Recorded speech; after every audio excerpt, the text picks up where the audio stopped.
Inside New Orleans Sports with Eric Asher is underwritten by... At Villere's Florist, we deliver the magic of flowers 7 days a week to the North Shore and South Shore in the New Orleans area. Whether it's for birthday parties, baby celebrations, Villere's provides colorful floral displays for all. With a store full of fresh-cut flowers, exotic tropical flowers, orchids, roses, and even fruit baskets, our goal is to make your vision a reality. Villere's Florist, proudly serving Louisiana since 1969.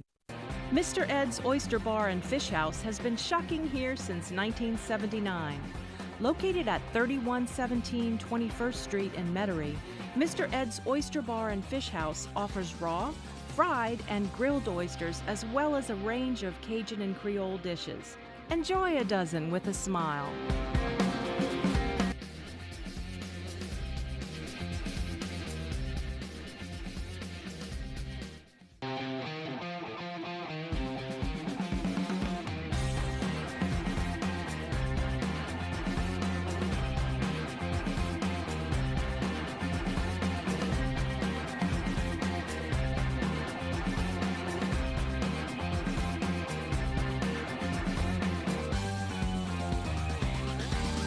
Good evening, New Orleans, and welcome to Inside New Orleans Sports. I'm your host, Eric Asher. Over the next hour, you know we're covering all the home teams, the New Orleans Saints, the New Orleans Pelicans, the LSU Tigers, and the Tulane Green Wave.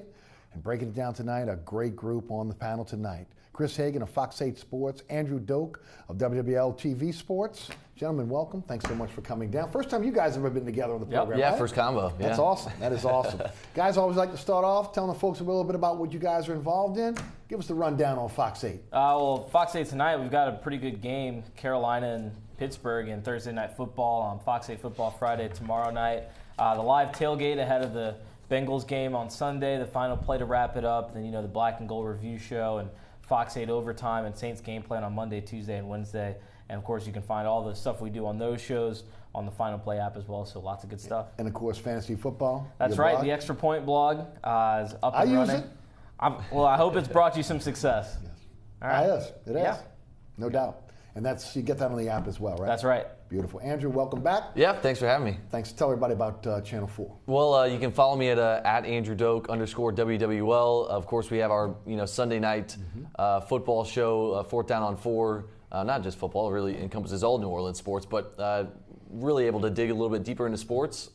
Look, waking up yesterday, I think it was, if you're a Saints fan, I think it was just another piece of this puzzle as you're trying to make a Super Bowl run. Amazing. So fun day, fun time just in New Orleans sports. It is a fun time in sports, isn't it, right now? I mean, look, for guys that are out there grinding like you guys are every day, it's so much better when you get a chance to cover winning teams, right? Yeah, no doubt. I mean, the whole mood of everything has changed. And the city's mood has changed as well. When you're talking about the Saints, their success, LSU up until last week, the success that they were having. The Pelicans starting off with early success and, kind of doing a little swooning. Tulane looks like they've kind of come back a little bit here. So it's a lot of fun when the teams are winning. Yeah, you find out, and you always know in Louisiana, it's bigger than just sports. And people who couldn't tell you anything about what's going on anywhere else in the NBA or the NFL or college football.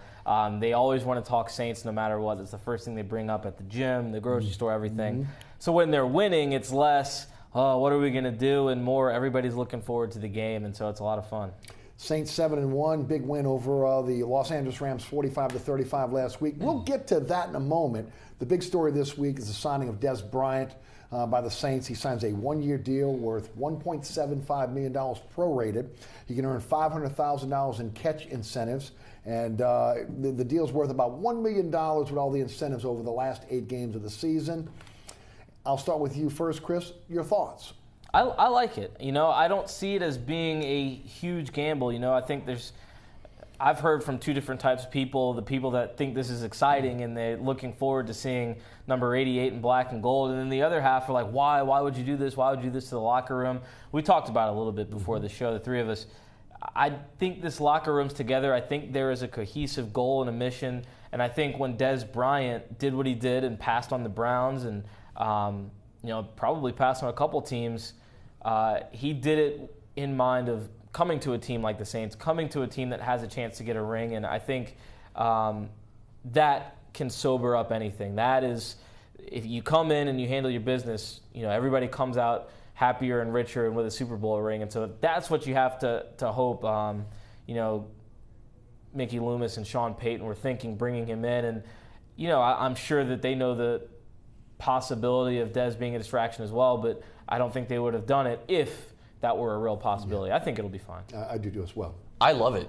I love it. I mean, when I woke up on Wednesday, right. I mean, I thought this was a fantastic move. And look, anybody that's worried about him messing up this locker room, look, Sean Payton and Mickey Loomis, I think, are looking at this situation. They're saying, look, sit down, shut it, get in line, and if you don't want to be on this Super Bowl bandwagon, you can leave. But look, I think he sees this opportunity as this is maybe my best situation that I've been in since at least 2014 right. with the Cowboys when they really had a chance to be able to win the Super Bowl.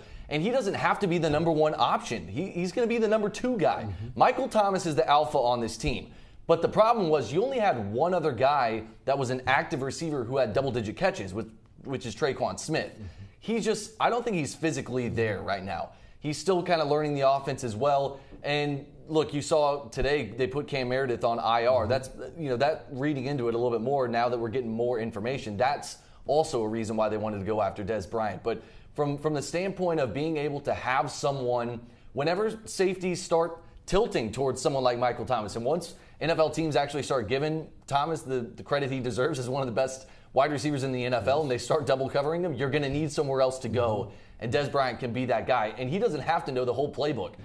He doesn't even really have to know play. Just Drew, go out in the huddle, tell him, hey, I want a crossing route here. Hey, I want a fade. And you'll be set to go. Right. He needs to be a red zone threat, in my opinion, more than anything, and help you pick up third downs. And of course, you know this from coming from Texas. He was a red zone threat totally. for the Dallas Cowboys. Yeah, I mean, he was a back shoulder fade guy, and Tony Romo and him had a great rapport. Mm-hmm. That's something that him and Drew Brees are going to have to work through over the first few weeks. Mm-hmm. But you're throwing that ball to a spot where only your receiver can get it. Drew Brees can help you along in that process, no doubt. Guys, I think it's a win-win. I really do. I don't think there's a loser here. Dez Bryant's not a loser. He's coming to an organization that's strong, as you guys mentioned, a locker room that's strong, an organization that's on the cusp of possibly being in the Super Bowl, definitely a Super Bowl contender.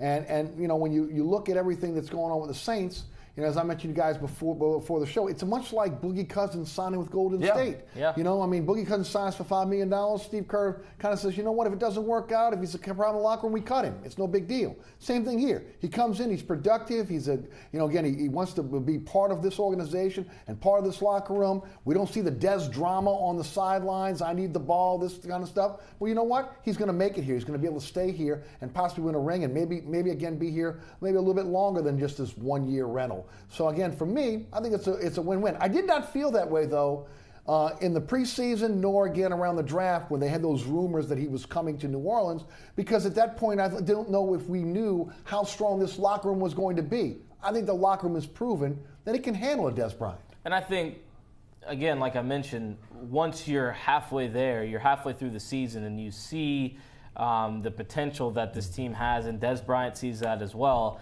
You've got to think both sides are thinking, like we've mentioned, just stay on the straight and narrow, and this can be a beautiful relationship for both sides. We've seen the Saints aren't the first team to do this. The Patriots have done this with a number of players, especially on that offensive side of the ball. I mean, look, a couple of years ago, Martellus Bennett was a guy who had a reputation of being a bit of a distraction. He goes into New England, lines up alongside Rob Gronkowski, a fellow alpha at tight end, and those two balled out, and the Patriots win a Super Bowl. Martellus Bennett rides off into the sunset, a Super Bowl champion late in his career. Dez Bryant's 30 years old and can still do some great things.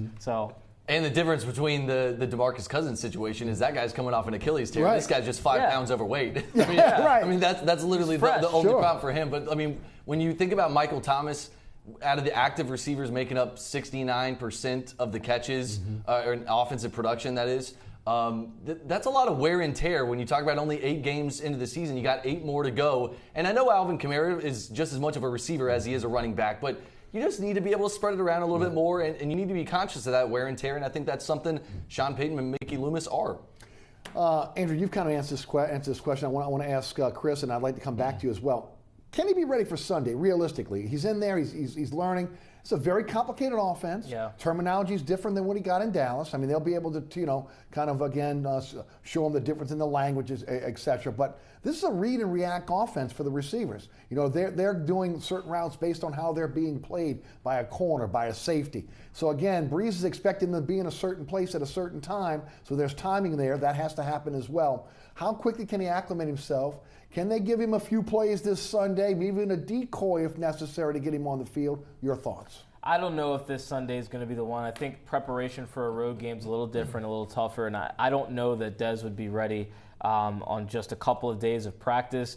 Like Andrew mentioned, I do think there are situations that it can be simplified for him, but I'm not sure it's necessarily worth the risk.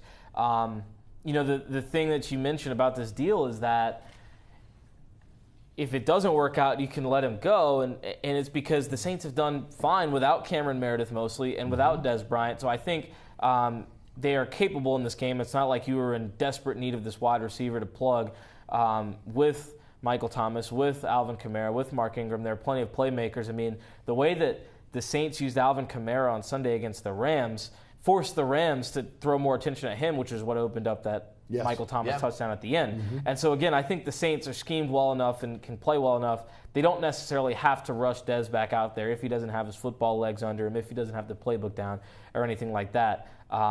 If they want to, I'm sure they could situationally. I don't think they feel like they need to. They can scheme week to week, and they do it week to week. If you watch what's going on schematically with the Saints in terms of their playbook. And Sean Payton said today via teleconference that they're not going to move them around a lot within their formations.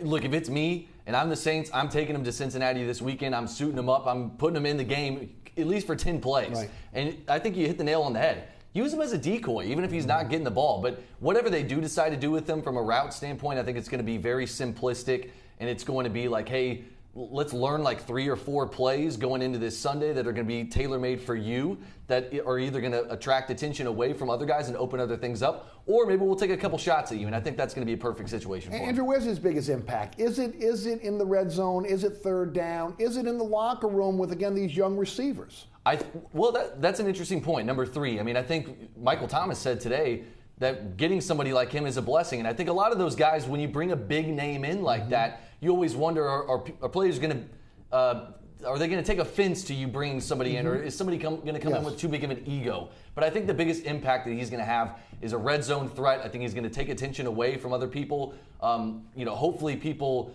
don't expect that much from him, and he's going to be able to show that he still has some juice left in the tank. But I think red zone, and then on third down, maybe with some crossing routes or slants or a screen pass or something like that, I think that's the way he's going to be able to make his impact right away. Your thoughts on the impact? Yeah, I would agree. I think red zone and third down, I think there aren't a whole lot of teams built to stop 2 receivers like a Michael Thomas and a Dez Bryant. Obviously, the Rams, the way they made headlines because they tooled up with Aqib Talib and Marcus Peters, and we saw what Michael Thomas was able to do to Marcus Peters. Even the Vikings, if Xavier Rhodes is healthy, you still only have Trey Waynes on the other side of the field. And Thomas abused him last year. And he did, right. He took it to him in the second half of that game in Minnesota. And so I think that, look, it's an arms race, so to speak. I mean, when one team improves at corner, another team improves at wide receiver. The Saints get better at corner with Ken Crawley getting better and drafting Marshawn Lattimore. So what do the Falcons do? They go and get Calvin Ridley. So I think this is just another weapon the Saints want to be able to put on the field. And as we've seen with this offense, you can only account for so many guys. Right. I mean, if you've got to worry about Alvin Kamara and Michael Thomas and Dez Bryant, it's getting a lot harder on defenses, and especially when you get in the red zone and you have that type of body that I'm sure they would love to eventually, once he gets more in the playbook, love to see him run some of those seam routes, some of those routes that maybe a Jimmy Graham used to run that we haven't seen a whole lot of down the middle of the field as much. I think that's where he could have an impact. And Breeze loves big receivers. Yeah. Well, big catch radius, big receivers. He's a 50-50 ball type receiver, and look with the accuracy of Drew Brees, and he's having another real accurate year. He can place the ball where he wants it, and you just need to have a better athlete than whoever's covering him. And Dez Bryant, for much of his career, has been that. 2 years, $9.5 million for Cam Meredith. He comes in with 2 knee injuries, those surgically repaired.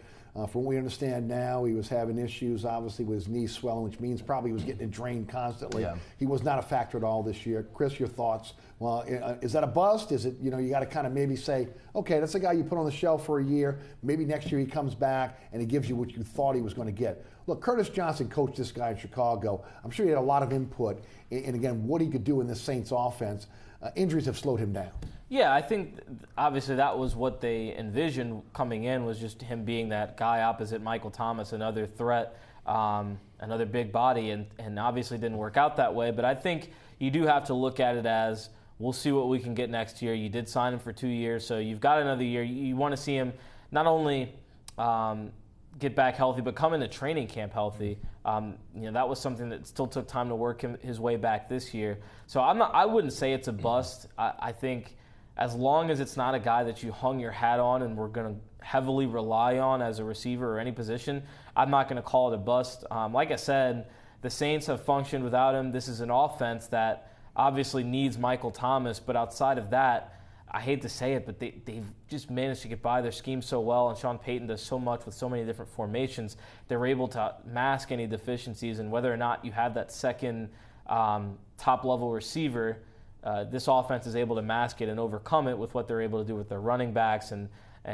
the way that Sean Payton schemes this offense. Your thoughts? Are you going to call it I wouldn't call it a bust, but I'd call it a swing and a miss. Mm-hmm. I mean, but I think you're going to have to wait till the end of the year to see how this plays out and how healthy is he. Is his knee regenerating the way that you want it to? Because, look, that injury in Chicago, I mean, it was a nasty knee injury for him. And to be able to even play this season, that was a question mark. Yes. And that played in the market, too, of whether or not Chicago, wanted to make a late run at him to be able to keep him with the Bears. I think it helps that Curtis Johnson and them do have that relationship, but you're just going to have to look at this in its totality at the end of the year and see what's on the market. And look, I think from the Saints standpoint, they know we don't have many future draft picks to be able to give up to be able to go get people. Right. There's only a certain amount of cash that we have as well. And so they kind of slow played the market a little bit with somebody like Cam Meredith. They slow played the market with somebody like Des Bryant to be able to get him on the cheap. So it was a swing and a miss for sure. I don't know if you want to call it a bust, but just bad luck with injuries, and we'll see what happens next year. Found it interesting. Ryan Pace, again, former front office executive with the Saints, now general manager for the Chicago Bears, said they had an interest in bringing him back, but it was, again, their medical staff that really kind of went against it. Now, we've seen the Saints, go look at what another medical staff says way back when Drew Brees was here, and again, they did go with that. Yeah. Interesting to see, again, how that really swayed one way or the other.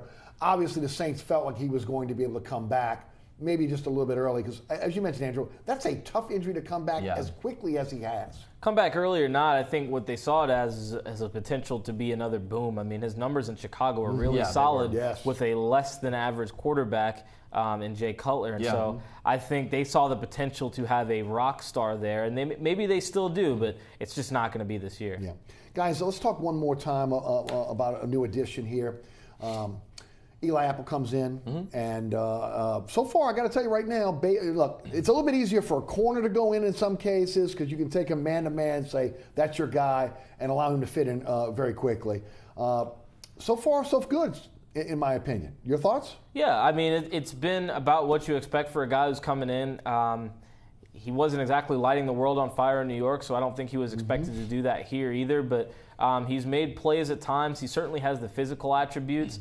I think he'll get better as he gets to work along with some of these guys in that secondary. But look, I think the defense has been opportunistic when they've had to be, and that's been the main thing. They're not necessarily a defense that's going to get a ton of stops, but the turnovers have been very timely, and that's helped them a lot these last couple of games. That is the absolute key, is that with this back end of the defense, you have to be opportunistic, and they're going to have to be able to force turnovers, especially when teams get into the red zone or really just the other side of the 50, because they haven't really been stopping people on the back end. The great thing is this rush defense has been phenomenal, which is really, I mean, you saw them just really keep Todd Gurley in check. It was the second least total yards from an all-purpose perspective that he had all year. So up front, they are the real deal. Eli Apple and the rest of this secondary, they're still kind of a wait and see. Hopefully, they're still getting some cohesiveness as the season goes on. Actually, over the last couple weeks, even though he did get burned 2 weeks ago, P.J. Williams has popped out to me, and he's made good for some of the mistakes he's made with some timely plays, especially that fourth down stop against the Rams to really seal the deal. when they had to have that stop, and it was still a 10-point game. Yeah, I agree. Again, got a little beat, okay, but was able to recover, knock the ball out, and still make a play, and he's done that consistently over the last few weeks. You mentioned Todd Gurley. I want to stay with that because I think that was the biggest attribute that happened on Sunday in terms of the Saints getting a victory. When you look at Gurley and what he's meant to that offense for the Los Angeles Rams, not just running the ball, catching the ball at the backfield, he's been unstoppable. I was a little bit hesitant to buy in it, and Chris, we've talked about it on the radio show, Andrew, you and I as well, early about whether the Saints' run defense was legit or not. Yeah. I think we know now over the past few weeks, the running backs they've seen from Barkley to now Gurley, it's legit. And I think you had to take him out of that game in order to win that game. And you got to give a lot of credit to the defense. They did it. There's no doubt about it. I mean, Todd Gurley, there's a reason why he's in the MVP race, and there's a reason why, ever since he came out of Georgia and he was trying to repair his knee, and then all of a sudden he's just skyrocketed through his first couple seasons in the NFL. I mean, he's been unbelievable. To be able to slow him down, that was a key. But also on this Rams offense as well, I mean, there's so many different pieces that it's you take that one guy away, it's okay, we still got Brandon Cooks, Cooper Kupp, a bunch of different options, Robert Woods. Right. I mean, they have so many guys that they can go to. And I think when people shouldn't be too concerned about the Rams coming back in that second half, that's a championship level team. Right. That's things are going to level out whenever you're playing a team of that caliber, because that very well could be a preview of the NFC Championship game, no doubt. But impressive job on Gurley, and it all starts with him, and they did a great job being able to contain him as best as they could. You see it through two lenses. You see it through, again, the fantasy football lens, where, again, he is tearing it up. But, again, also on the field in real time, he's been amazing this year. Yeah, he's been remarkable, and for the Saints to do that, it really does show that rush defense is for real. Kind of like Andrew alluded to, and the Rams coming back, I would argue that when you factor in what they gave up for Eli Apple and the job he's done and what you need to do on the offensive end to keep up with the top teams in the league, the Saints made the right move in the compensation. I know a name that was floated out there for maybe a Patrick Peterson was an Andrews Pete. And I think when you look at the job that offensive line's doing, that's obviously not a sacrifice you want to make. And I don't think anybody would have even complained about Eli Apple had Peterson's name been floated out there. Agreed. I say all that to say, with the current state of the NFL, it's just as, if not as important to have an offense that can absolutely light it up, because who are arguably the best two defenses in the NFC? You might say a Rams or a Vikings, or at least they were pegged that way to start the year. There's no doubt about that. And they torched each other, and the Saints have come in and torched both of those teams. And so I think to compete, and when you get to that championship level, you're going to have an offense that can click on all cylinders. The Saints are doing that, and I think that's one of the most impressive things about the win. Yeah, and defensively as well. Again, you can call it bend but don't break. I call it, again, stops when you have to get a stop, right? I mean, pretty much. I mean, because, as you mentioned, Andrew, they went up and down the field in the second half. But when you needed a stop, that defense got stops. Yeah, they absolutely did. I mean, the turnovers are big. I think the series of the game was when Mark Ingram fumbled and they stopped the fake field goal, and then the Saints rattled off 21 points to end the half. They needed all 21 of those points in order to build a lead and a cushion for the push that you knew the Rams were going to make in that second half. Defense legit? The Saints defense, they're solid, but I mean they're still kind of near the middle of the NFL. It's as good as I think you're going to get. I agree with that. Yeah. I mean, you need to be focused right now if you're the Saints on red zone numbers and turnovers, and especially when he alluded to it as well. I mean, when you're talking about going up against some of these offenses and the way they're being built and the way that some of these penalties are favoring offensive play, you're going to have to be able to win these shootouts.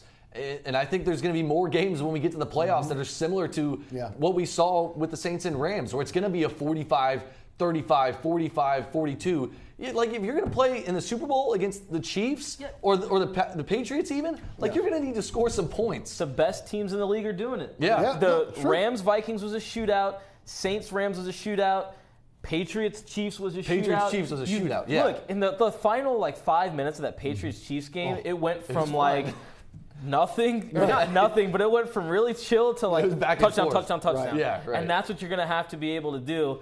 Good luck defense. Like you mentioned, the penalties, they don't work in anybody's favor. So It's going to take what everybody loves to say, it's a bit cliche, but complementary football. When your defense does manage to get somebody off the field, go down and score, and that's what the Saints have been able to do the last couple of weeks. Guys, what I like about this team thus far, especially on the defensive end, the ability to get into a shootout, but the ability to grind it out with a team like Baltimore. To show the physicality of being able to go up against a team like that. They can win in different styles, and that's what's popped out to me more than anything when it came to this Saints team. You know, when you know that points are going to be at a premium against a team like the Ravens, you're going for it on fourth down, you're taking some more chances when you have the right down and distance. And then also against the Rams, I mean, you're able to score some points. And we've seen all season. I mean, this isn't any different of a Drew Brees offense than we've seen in the past from a point standpoint. They've always been scoring points. I think they have even more dynamic weapons, and this might be the greatest arsenal that Drew Brees has ever had. But offensively, this team is they might be at their best level that I've seen them under Sean Payton, and we haven't even mentioned somebody like Taysom Hill too.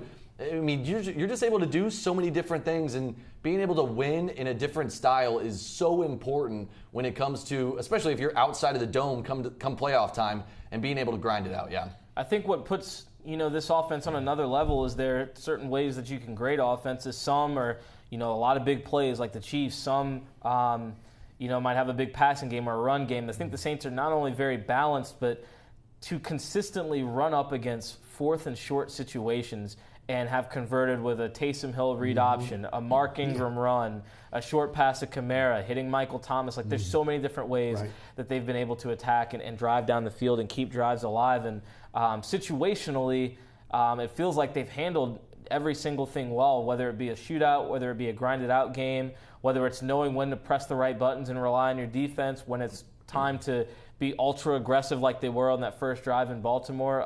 It shows the faith that Sean Payton has in his team, and I think he knows that he has something special, especially on that offensive side of the ball. The psyche of this young team, how big was this Los Angeles victory? Well, I think what I thought about was like back to last season whenever they played the Rams in LA, and you could see like fist pumps happening by Jared Goff and Sean McVay on the sideline. They knew that was a game where when you get to the NFC playoffs, that had big implications as far as the seeding is concerned. And who gets one of those 1 or 2 seeds? Obviously, it didn't work out for the Rams. They lost the Falcons in the playoffs. But I think beating a team like that lets the entire NFL know, look, we're here to play. And we're, if not one of the NFC favorites, we could be a Super Bowl favorite right now. I thought this sent a message to the league. I thought the Michael Thomas phone call, it wasn't an incoming call. That was an outgoing call. He was letting the NFL know, look, guys, we're for real this season. We're going to be able to make a run, and you better respect us. Yeah, that's the type of swagger this team plays with. They've taken on that same personality from the last postseason when we got Sean Payton dancing in the locker room with a broom, and that's carried over. That's the type of swag this team is playing with, and confidence, and Payton loves to say it, confidence breeds success. So yeah, when you have a win like that and you perform that way, it's going to make you play better, and especially in the case of, like you mentioned, P.J. Williams and the plays he's been able to make to bounce back from the first half he had in Minnesota to that second half, into that first half, causing that fumble with Alex Anzalone on Adam Thielen, then the pick six, and then he has some big stops in this last game. Look, I think that certainly the defense needs to see some success, and they are, and you just hope they improve with that confidence. They take on Cincinnati on Sunday. Your thoughts? I think it's going to be a tough game. I think it's going to be one of the tougher games just because it is on the road. It's that AFC North just brings something different in terms of physicality. I know you don't necessarily think of it the type of physicality you see with Baltimore or a Pittsburgh maybe, but the Bengals are a team that they do pose a threat. Joe Mixon is another capable running back. They catch a break not having to go up against A.J. Green, but you still got to defend Tyler Boyd, who's been having a pretty good season, and John Ross, who's one of the speediest guys in the league if he's healthy. So it's going to be a tough game for sure, but if the Saints had to have their winning streak snap, you just hope it's not this week. Biggest surprise, the most surprising thing to me in Cincinnati is the defense is not playing as it has in the past. No, and that defense is, I think, susceptible to letting the Saints have a big game. Look, Cincinnati, for me, they've always been that type of team under Marvin Lewis, and really just within that division where I'm like, let's wait and see on this team, because they always seem like they play well in the regular season, and they still haven't won a playoff game under Marvin Lewis. I mean, how that guy still has a job after all that time it's honestly, it's kind of mind-blowing. It kind of reminds me of the Cowboys organization and how they're running things over there, because it just seems to be like a mess. I like the Saints this weekend, especially because they won't have A.J. Green. I think the offensive firepower is just going to be too much.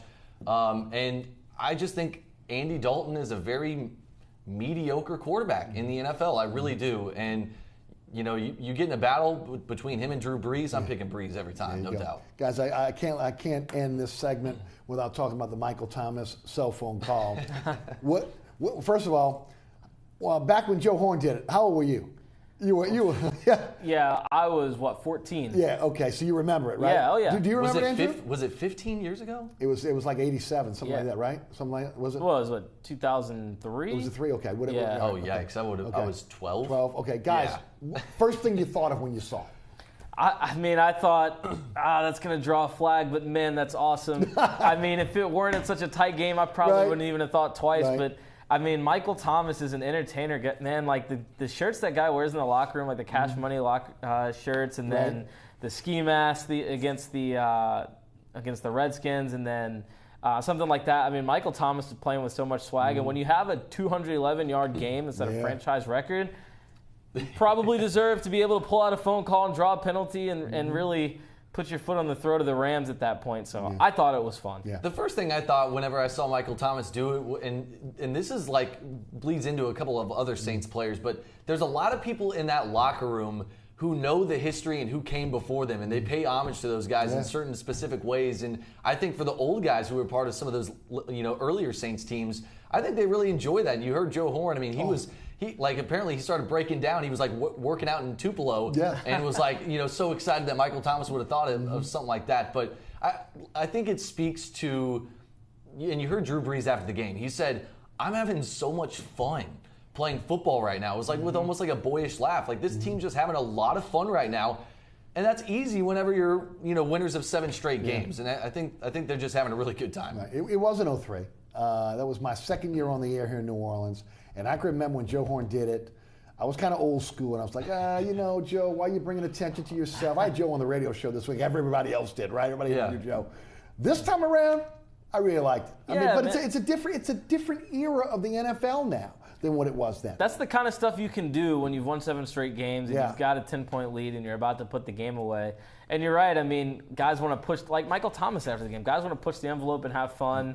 Yeah, you can't use a prop, but that was awesome. Yeah.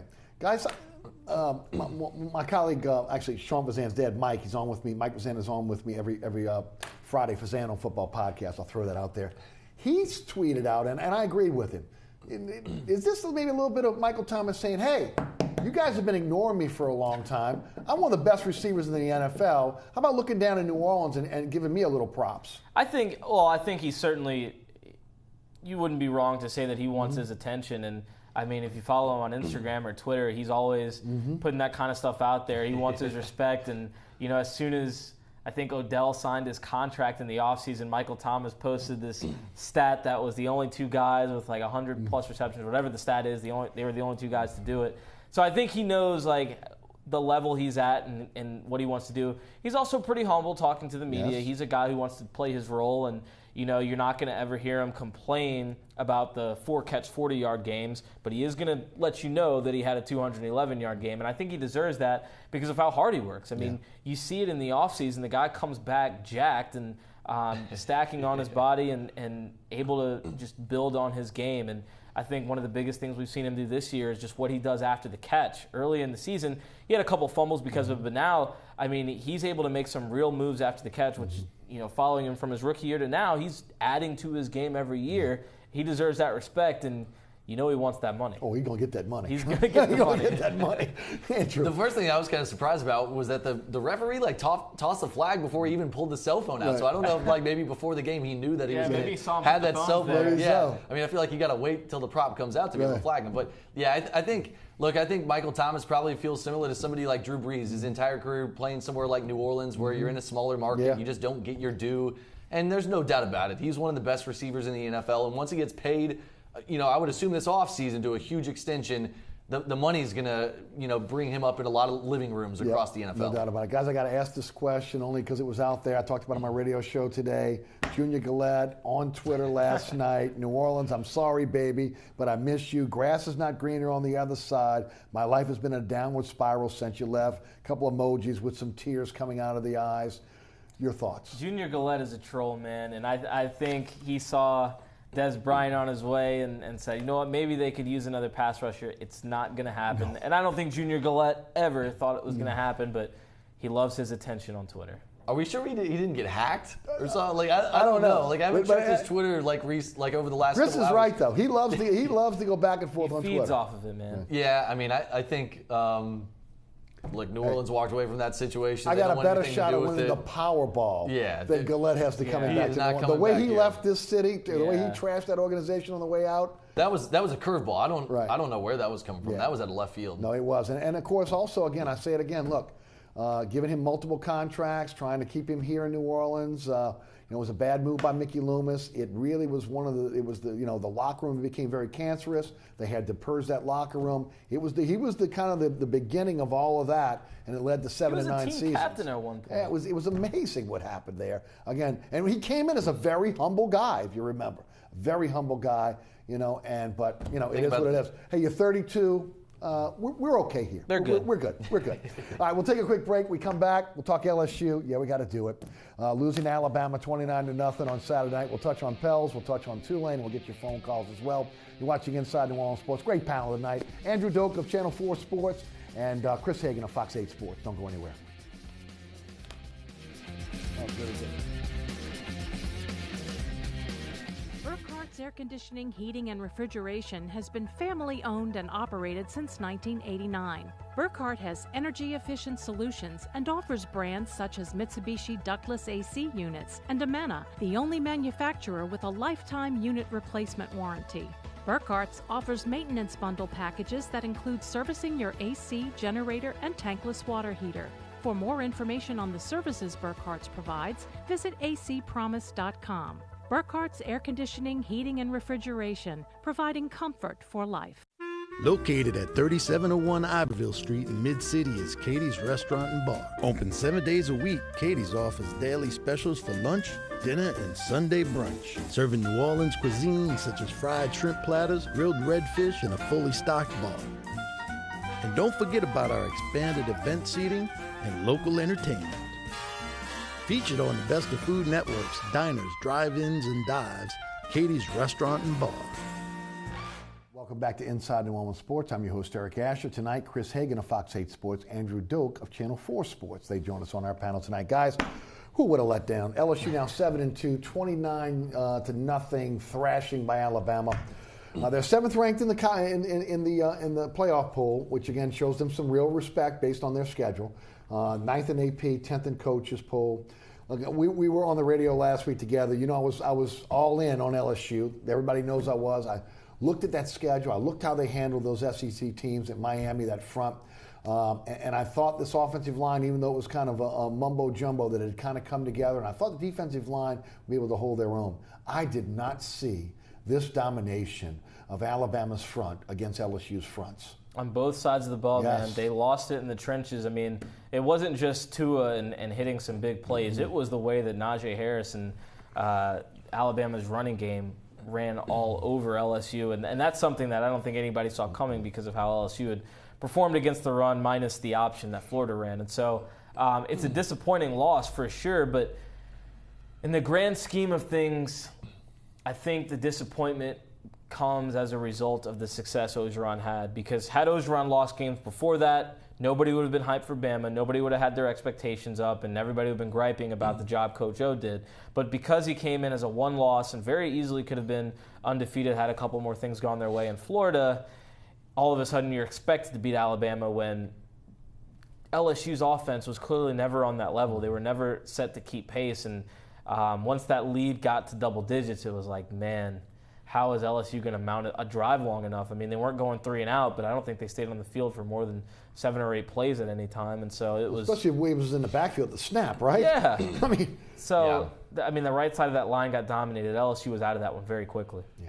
Andrew? Well, the problem that I had there's no doubt that this offensive line for LSU got dominated. They weren't able to keep up with Alabama's defensive line. And look, they know that because when you look at this 2019 class they have coming in, they already have, I believe, 7 offensive line committed. They got one yesterday who's a big one out of Dallas, I believe. Yes. So they're already starting to address this.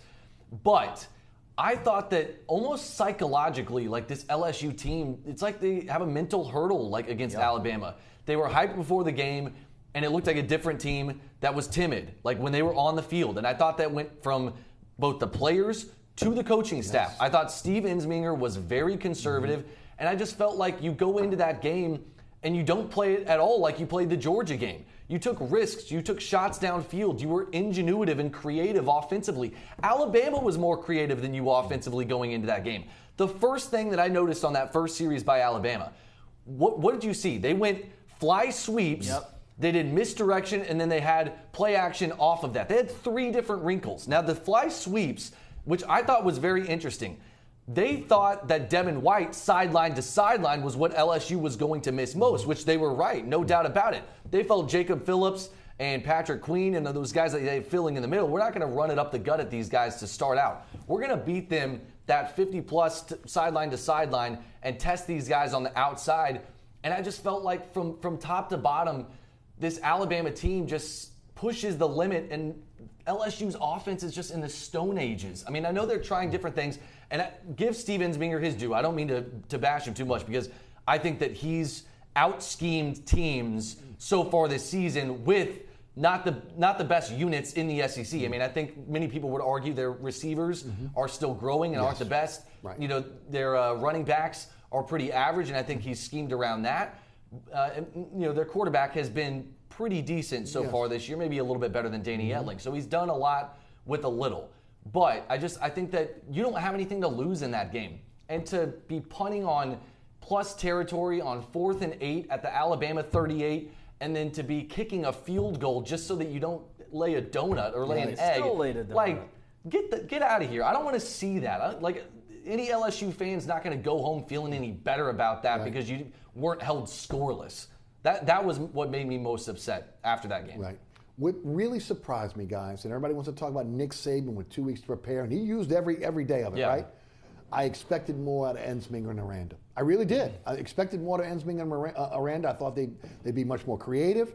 We've seen this in the past with Aranda when he gets time to be able to prepare. And based on what you said, Andrew, I mean, Ensminger all year long has thrown a new wrinkle in almost every single week. We didn't see that on Saturday night. Yeah, I think one of the things that I like to say going into that game was I wanted to see LSU take the mentality that the Saints took to Baltimore. Yes. Go into that game and don't just play to – everybody kept saying, oh, I just hope it's a game at halftime, and then no, you'd like to have a lead at halftime. You'd like to outplay them at halftime. Everybody's just like, if LSU's within 10 at halftime, they'll be fine. I never really thought that way. I thought LSU had to go in there and take it to Bama. And look, if Burrow throws an interception or two, that's fine as long as they're good throws and they're being aggressive, like Andrew mentioned. But you had to be aggressive in that game, and you had to play to win, not just play to be in the game. Right. Because if you're playing just to be in the game, Bama's going to beat you. Right. They're better. Yeah. They're better at every level. And I think for LSU to win that game, they've got to be elite at more levels like Alabama is when you've got 5-star guys at quarterback, running back, pro-level offensive linemen. And this is a young Bama team comparably when you look at some of those areas in their secondary and out receiver, and Tua is only a sophomore, so they're going to get better. I think LSU's chance will come when you have guys like Derek Stingley and Cardell Thomas in the recruiting class they're building, especially if they're able to land a John Emery out of Destrehan. But you've got to be elite and build up to that, and then you've got to go in there and execute. And like Andrew mentioned, you can't play timid. Yeah. Andrew, what can you add? When you looked at the LSU defense, I give them a break after that game because they were on the field constantly. And I said after the game, I said after the game, I felt like the offensive line play or lack thereof by LSU dictated the entire game because you had 9 straight punts at one point. There wasn't a drive, I think, in the first half longer than 9 plays. Nice. So you were constantly going 3 and out or not sustaining drives and then being like, hey, defense, get back out there because we can't do anything offensively.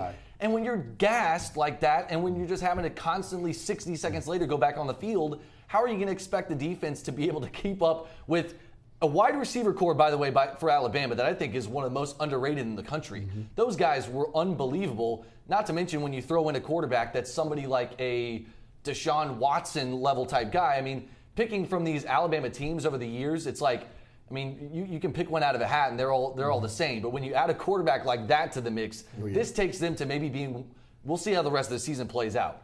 But this might be the best Alabama team that Nick Saban has ever had, and maybe one of the best college football teams in the history of college football. Because this is the first team that can score on you like they can. Yes. And for a long time, it was Alabama's going to eventually wear you down or run it down your throat, and look, they'll win with 30 points. But now if you manage to put up 30 points, Alabama can put up 50 on you if you're not a great defense. And it's the story of this series. We saw it back in, 2016 when it was Jalen Hurts as a freshman. Yeah.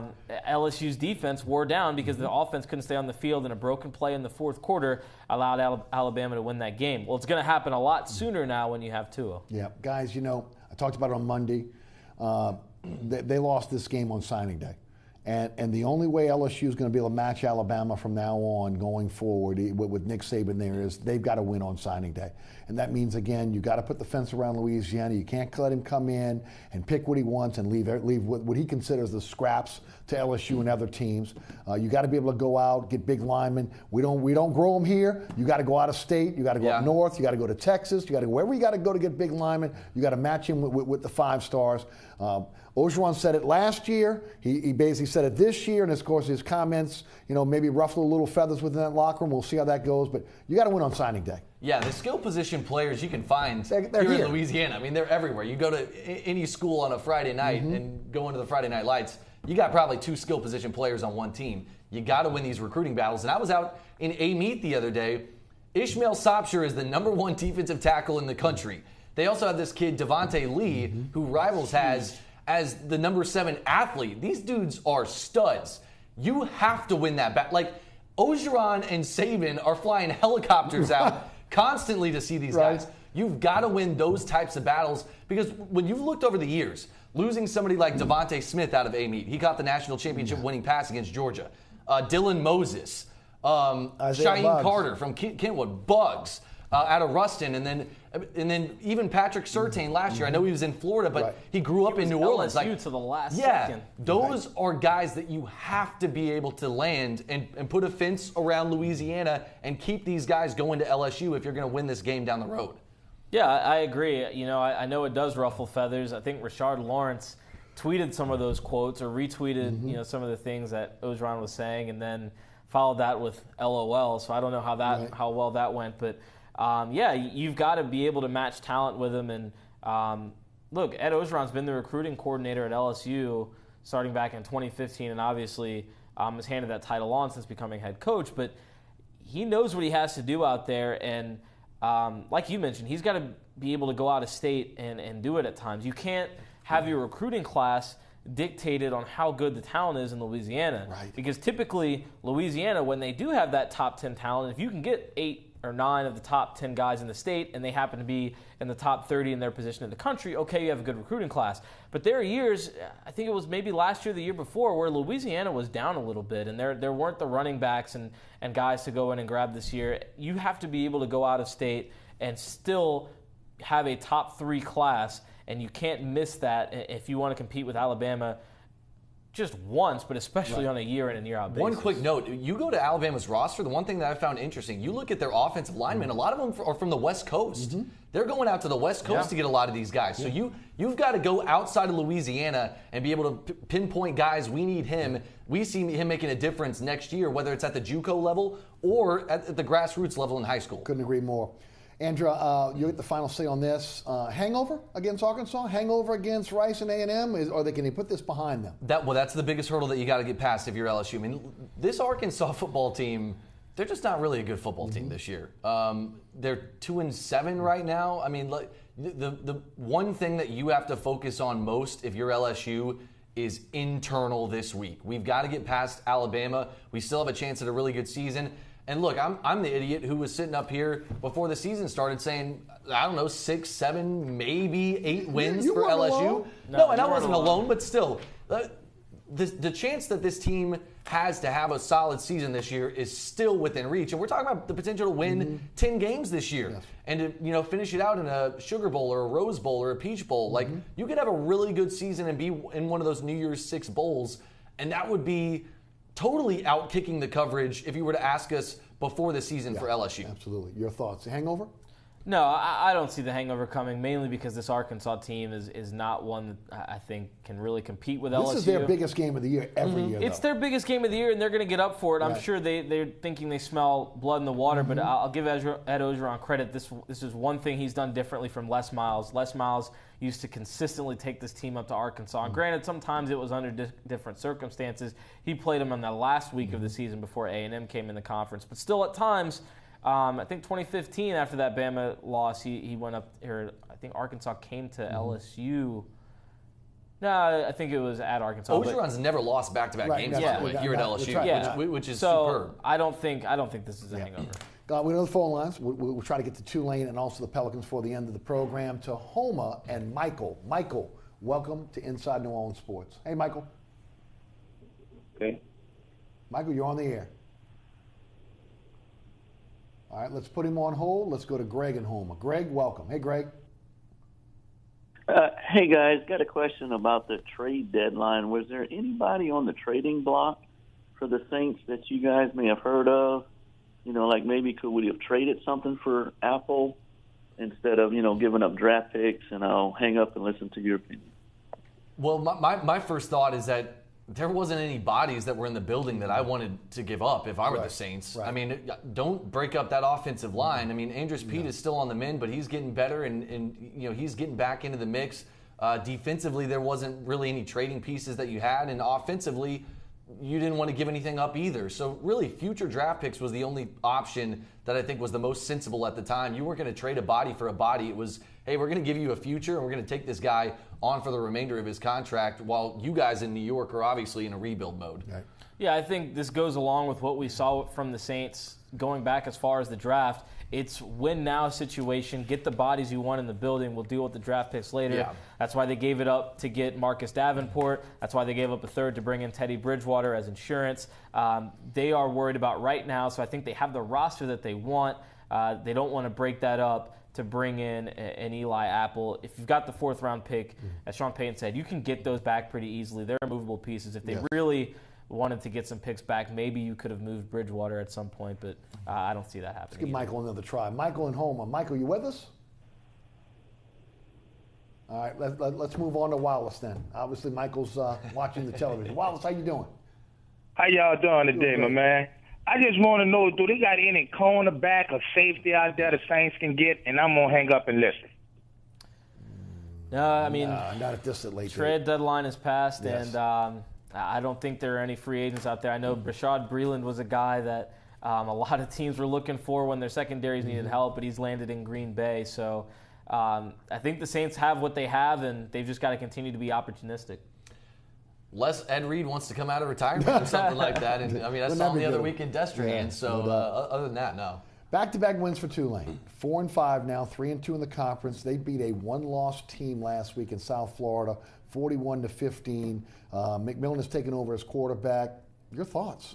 I think they've found something in McMillan, and at least a guy that's not going to turn the ball over. That's what Jonathan Banks was killing that team with. The trend we've seen with Tulane is they've obviously had their most success when they're able to run the ball. McMillan was 4 of 10 for 60-something yards, so that's got to improve. But look, somebody asked the question on Tuesday, what's up with the passing yards? The game plan was run. They had it going running, and it was the same thing against Memphis. If they get rolling on the ground with the backs that they have, they can do a lot of damage. So I didn't realize it going into that game. Apparently South Florida was plus 100 ranked in run defense. So maybe we should have seen this coming, but also that's a good win. And it gets them back on track for the bowl conversation. You've got 2 out of your remaining 3 games against 2-win teams. So if there's a time, it's right now. This may be the most hot and cold team in Yeah, college it's a roller football. coaster. I mean, I don't know how you beat Memphis and how you beat USF and then you lose to SMU at home or lose to UAB with a couple of crucial fumbles late. But I think McMillan has surprised me with his legs. That's something that I thought he was like a little bit better thrower than he was with his legs. But I think he's really been able to do a good job stepping in with this team. And look, ESPN FPI gives Tulane, they mark them as the favorite over 2 of their final 3 games. Yes. They're going to be the favorite against East Carolina. They're going to be the favorite against Navy as well. The one in between is against Houston, and we'll see what happens with Derek King and Ed Oliver. It seems like they've been kind of not 100% healthy. So the bowl chances have now become really realistic for Tulane. Yes. But you need 2 more wins. Right. But you're going to be favored in 2 of them. So it always gets a little dicey against somebody like Navy when you're talking about ball control and time of possession. But look, they've risen out of the grave and they got a chance again. Can they make the bowl? Can they make a bowl game? Yeah, they can make a bowl game. They certainly can make a bowl game. But I think the unfortunate thing that sticks in the back of everybody's head is you lost to SMU. So please don't revert back to that because that is also a possibility. But again, you've got those games at home. This should be a bowl-eligible team. And they've had a tendency, coming off of big wins, to have big upsets and really disappoint. So stay steady. Stay steady here and close it out because you got a good chance to go to a bowl game for the first time in Willie Fritz's career, which would be big. Do you think they will be? I do. I really do. I really do. I didn't think it earlier. I did not think it early. I thought they were dead. I thought they were DOA. Yeah, after SMU, it was over. Yeah. But again, this was impressive. Okay, it was. A one-loss and the defense. team. The defense playing well. Better every week. It's not just Tulane running all over them. It's somebody's got to get the offense the ball back, and they did a good job. No doubt, guys. Let's finish up with the Pelicans. Losers of 6 in a row. They beat the Bulls last night. AD's been hurt playing through injury. I got about a minute for each one of you. What's going on with this team? I think they're going through injury issues right now. I personally wouldn't be as relaxed as Coach Gentry was the other night after that 6th straight loss of we're good, we just got to get healthy. But at the same time, they've got to get their point guard back and they've got to get everybody back in their roles. But I think with a healthy AD and Drew Holiday, I love his aggressiveness. I love how he attacks the basket. I love how he has the vision to know when to fake the pass to AD and finish himself or give to AD or give to another teammate. I think he's what's really making that team aggressive right now in a way, and I like to see that from him. Julius Randle has good nights. Nico Mirotic has good nights. They should beat the teams like the Bulls. Would like to see them compete against playoff teams in the Nobody West. makes 32 and 15 look more like just a casual night than Anthony Davis. I'll tell you. I heard somebody on the radio, they were saying, look, I felt like AD was kind of going through the motions, during the 6th game of the 6-game losing streak. But look, I think, when you're on a 6-game road trip and it's the last game and you're not 100% healthy and your team's not playing that well and you don't have your point guard, it can be tough. But he's under a microscope. He is. He's under a microscope, and he said it before the season started or right after it. He's got to be like Russell Westbrook was a couple of years ago. He has to play his best basketball. Well, then he's got to do it every night to be able to win. No, I know, but look, that's tough to be able to get up and be able to do that at that level. Especially with an injury. Especially with an injury. Right. So, Elfrid Payton, I said before this season, he was as integral to this team's success as anybody, maybe even more so than Anthony Davis and Drew Holiday, because he just has the keys to the boat right now. Getting him back, hopefully on Saturday, would be huge for them. I agree with you. Yeah. He's kind of the engine, running the engine. I will say this as we get out, love Julius Randle. Love the physicality. Love what he brings to the table. And he stretched the floor. I've been surprised with his three-point shooting. He's been a guy that I thought he could do this, but he's been very impressive. Keep him healthy. Yeah, no doubt. Chris Hagan of Fox 8 Sports, Andrew Doak of Channel 4 Sports. Thanks for being with us tonight on the panel. Thanks, Eric. Thanks so much for tuning in. Remember, there's a rebroadcast of this program each and every Friday night right here on WLAE-TV at 10 p.m. 9 o'clock on Pelican Sports Television every Friday night as well, and always at ericasher.com. Check out all the previous episodes. Catch me on the radio, Sports 1280, 101.1 FM HD2 and the iHeart Radio app. That is noon to 2 weekdays. Also, you can listen live, download the podcast at ericasher.com. Make sure you check that out there as well. I want to thank our underwriters. Please go out there and support those underwriters. Also, the WLA production staff, including Ron Yeager, Jim Dotson, also Naila Jones, Alex Chacon, and my director, William Hill. Special thanks to our guests tonight, also Chris Hagan and Andrew Doak. I'm Eric Asher. Thanks for watching. We'll see you next week for another edition of Inside New Orleans Sports.